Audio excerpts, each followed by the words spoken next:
Well, let's go to Brisbane now, where the No campaign is holding a rally this evening. Shadow Indigenous Affairs Minister Jacinta joins me now. Jacinta, welcome. It's obviously part of the tour around the country. It all kicked off in South Australia last week. Have we got any sign of those lunatics who rocked up at the front in Adelaide last week doing the same in Brisbane?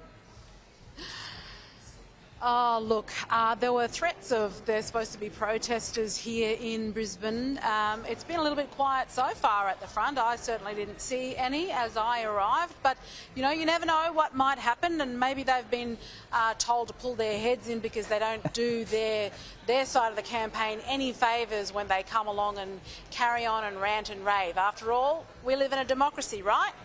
Yes, indeed. Now, of course, Queensland was one of the first states to sort of show that it would end up voting no to the voice. What's the feeling in Brisbane tonight?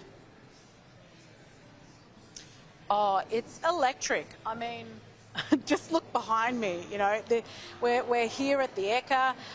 The room is almost full. It's you know, there's momentum gathering around the country in support of a no vote, in support of maintaining a unified Australia.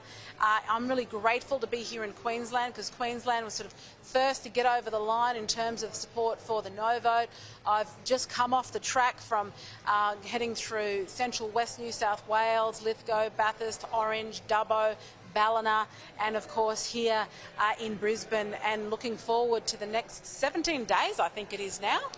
Yes, it's certainly tightening up in terms of time. Of course, the Queensland government has gone out on a bit of a limb and said they are supporting the voice to Parliament, which one would imagine is somewhat out of kilter with the majority view in Queensland. Is there any sense that that has had an effect, or is it something of a last-ditch effort by the Palaszczuk government when they've got nothing left to lose? Look, you know, there's desperation going on all over the place for those who support the Yes campaign, and you know, the Palaszczuk is obviously attempting a last-ditch effort to see if there's any support she can rustle up. But I think Queensland's been pretty adamant in demonstrating that they're not going to support this referendum going forward. So I think her efforts are probably fruitless at this stage.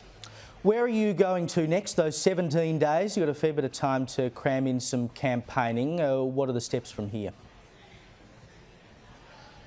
Well, I'll be heading back over to Perth in Western Australia again. I'll be making sure that I hit Tasmania and South Australia also.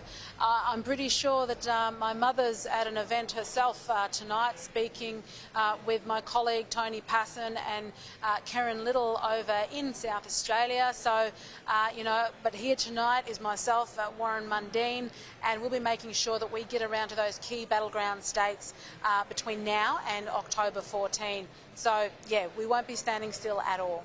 Just while I've got you, Jacinta, I don't know whether you caught much of Noel Pearson's address today to the National Press Club, but what did you make of his claim that this is, you know, basically the last effort to achieve reconciliation? Oh, look, you know, it's disappointing that the message that I got from his speech today was about an us and them approach, which is something that I know that Australians are not happy to get behind. It's certainly not what I've been looking for. It is the division that he is proposing, that this yes proposition is going to bring to this country, dividing us along the lines of race. I think he made some pretty derogatory comments around migrants that support the no case, which is really wrong of him, because the idea is that the migrants I've been speaking to feel left out of the equation a lot, and they are just as important to this country as anybody else, as those of us who belong to the First Peoples, those of us who also have convict ancestry. The migrants make up the community, and it doesn't matter if you've been in Australia for 60,000 years or 6 months. You're still Australian as far as I'm concerned. Yes, indeed. Jacinta, thank you so much for joining me tonight. Get that woman in the lower house is all I can say.